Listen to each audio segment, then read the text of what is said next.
Ya pemirsa, itulah dia tadi pengobatan unik di dunia, tapi memang unik ya. Nah, tapi kita memang kaya sekali akan pengobatan-pengobatan tradisional, salah satunya bekam. Dulu ini bekam tuh sempat kontroversi, Dok. Nah, ternyata bekam ini memang terbukti ampuh karena sudah ada perhimpunan dokternya ya. Iya, betul. Nah, dokter dan sudah diuji secara klinis. Apa tuh, Dok, perhimpunannya, Dok? Ya, kami beberapa dokter berkumpul membentuk satu perhimpunan dokter bekam Indonesia. Oke. Ingin coba menyampaikan kepada masyarakat bahwa ini bekam ini ilmiah loh ya, bukan sekedar hanya orang zaman dulu dianggap ini nggak benar gitu, tapi ini dengan data-data dan bukti-bukti ilmiah. Maka kami bikin perhimpunan namanya Perhimpunan Dokter Bekam Indonesia. Dan sekaligus berarti ada standar untuk melakukannya ya. Jadi nggak Iya, sembarangan betul. orang tiba-tiba buka, oh ini praktek bekam gitu ya. Ya nggak bisa gitu jadinya. Oke. Nih silakan Dokter Nisa. Ya kita tos dulu ya, silakan. Ya gitu. Oke. Dokter. Lanjut dokter ya. Ini tadi ada pertanyaan tadi yang belum dijawab nanti. Fakta mitos tadi apa Dokter Nisa? Nah, tadi Dok, ini banyak banget pasti pemirsa nungguin deh. Katanya darah bekam orang yang merokok akan lebih pekat karena racunnya lebih banyak yang keluar. Nah, ini fakta atau mitos? Mitos sebenarnya. Oh, mitos sebenarnya ya pemirsa. Nah, itu gimana, Dok? Jadi gini, ini mungkin sedikit saya demokan sedikit saja. Ini kan kop ya. Oke. Ini nanti kita kop dulu. Jadi konsep bekam itu ada kita nyebut namanya CPC. CPC itu artinya cupping, puncturing cupping. Oke. Jadi langkah pertama nih contoh saja, ini contoh. Ini harus kita desinfektan terlebih dahulu seperti standar. Bersihkan dulu ya. Iya tetap. Misalnya ini contoh saja, ini contoh saja ya. Jadi nggak boleh pakai mangkok di rumah ya pemirsa ya.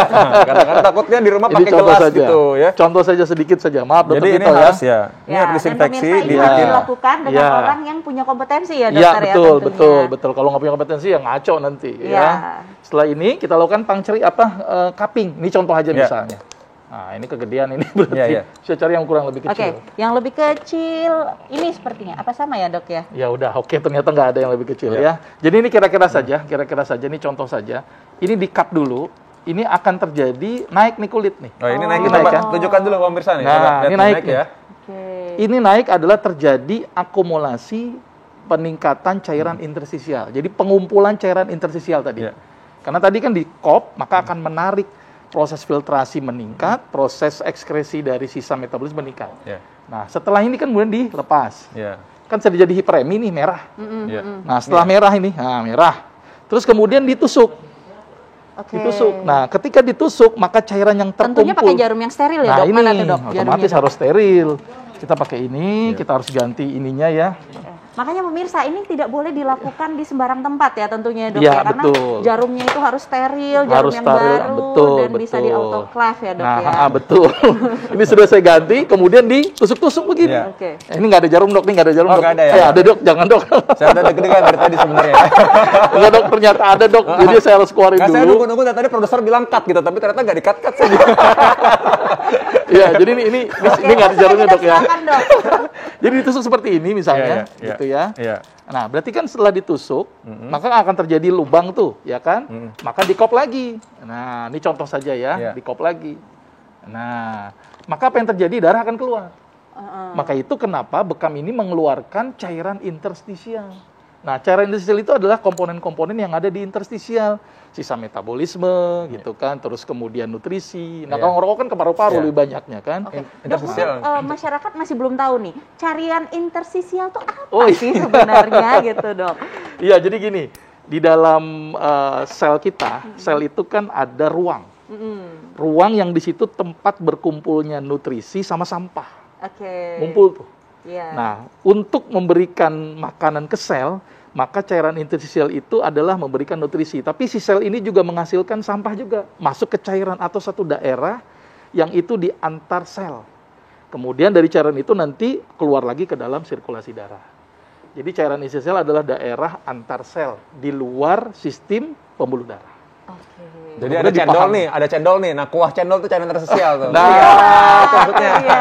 Nah, Dokter Vito lebih paham nih dengan cendol. Oke, ini ada berikutnya lagi nih pertanyaan yang banyak ditanya oleh masyarakat juga mengenai lokasi ya. Fakta mitos ya. Ini kalau misalkan berbahaya jika kita lakukan bekam di bagian kepala. Fakta atau mitos?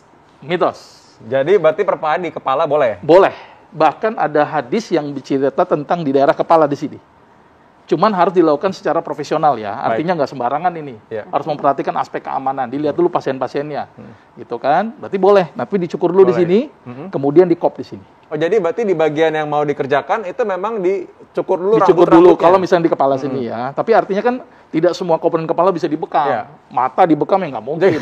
Nanti takutnya keluar matanya. Ya makanya itu ada daerah-daerah yang aman untuk dibekam. Makanya harus dilakukan secara profesional. Termasuk bagian depan ini pun juga jangan sampai salah. Misalnya di mulut, di hidung, ya jadi masalah. Kalau di sini nggak ada masalah, gitu ya. Tapi dicukur terlebih dulu. Tapi harus dilakukan secara profesional dan diperhatikan aspek tadi, kontraindikasinya atau kondisi pasien itu sendiri. Oke. Berarti dok, bekam ini kan salah satu metode yang cukup invasif ya dok ya? Ya betul. Nah ini pertanyaan, mungkin masyarakat banyak bertanya-tanya. Kalau misalnya nih pasien-pasien dengan komorbid seperti mungkin salah satunya diabetes dan lain-lain, itu kira-kira boleh nggak sih dok untuk dilakukan bekam? Nah itu harus waspada tadi. Jadi kan gini, bekam itu kan mengeluarkan cairan interstisial. Berarti kan kalau seandainya proses bekam itu mengeluarkan cairan yang banyak pada orang-orang yang hipotensi gimana? Resiko. Satu, pada orang yang diabetes juga. Misalnya di daerah yang neuropati. Neuropati itu kan kesemutan tuh. Kemudian dibekam di situ. Itu kan luka, proses penyembuhan luka kan akan lama kan. Malah bisa menyebabkan timbulnya gangren. Makanya harus waspada. Harus dilakukan secara profesional. Jadi harus diperhatikan kondisi si pasien itu. Jadi walaupun bekam ini baik, tapi harus memperhatikan aspek-aspek tadi. Jadi nggak sembarangan bekam-bekam aja. Gitu, kan? Apalagi di daerah-daerah yang bahaya, misalnya bekam di sini nih. Ini kan ada arteri cukup besar, karotis kan.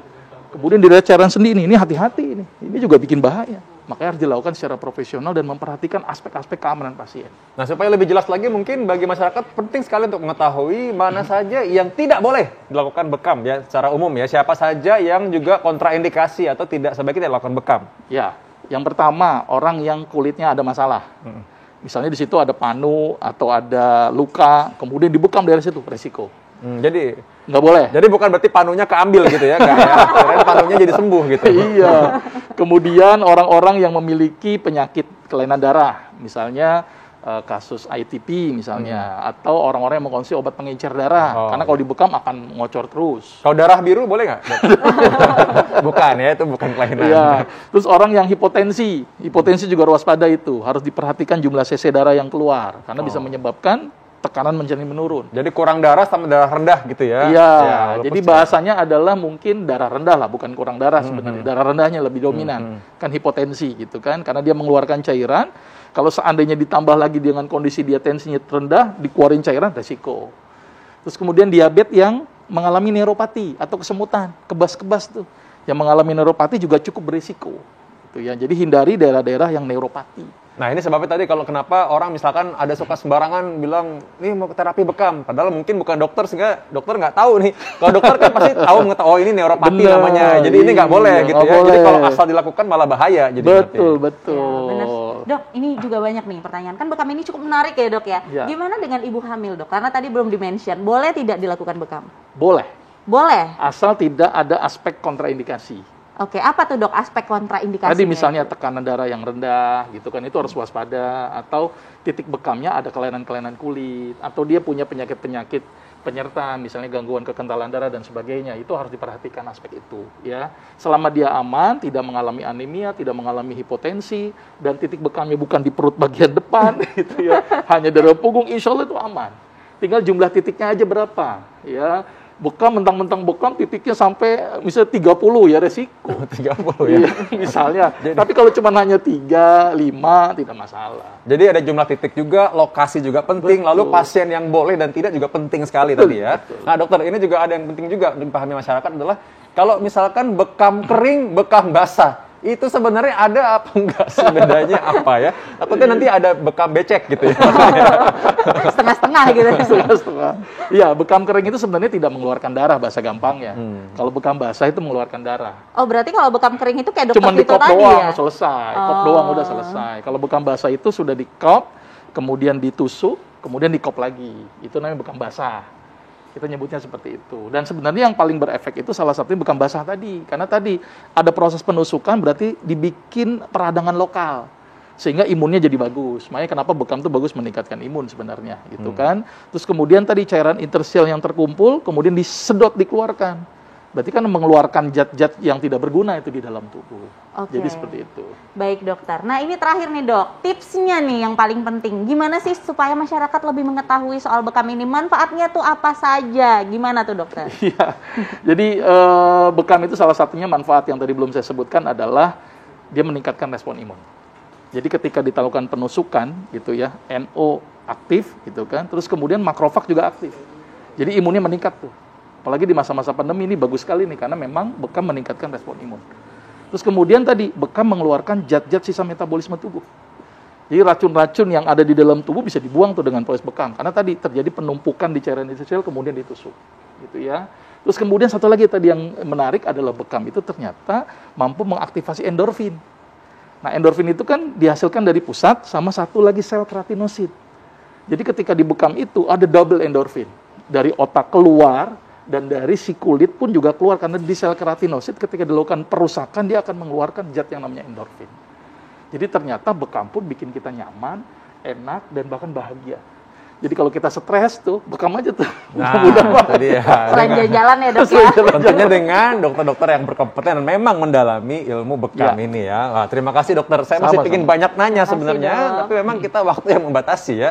Tapi kita di sini masih ada lagi yang kita mau bahas nih. Kita bahas mengenai apa nih habis ini? Tentang makanan enak. Hampir ya, termasuk aku ya, suka banget ya pokoknya. Nah itu adalah udang dong. Udang, oh iya. Habis dibekam makan udang ya, enak banget kalau gitu. Baiklah, kalau gitu saya mau bekam dulu, habis ini kita bahas setelah yang satu ini.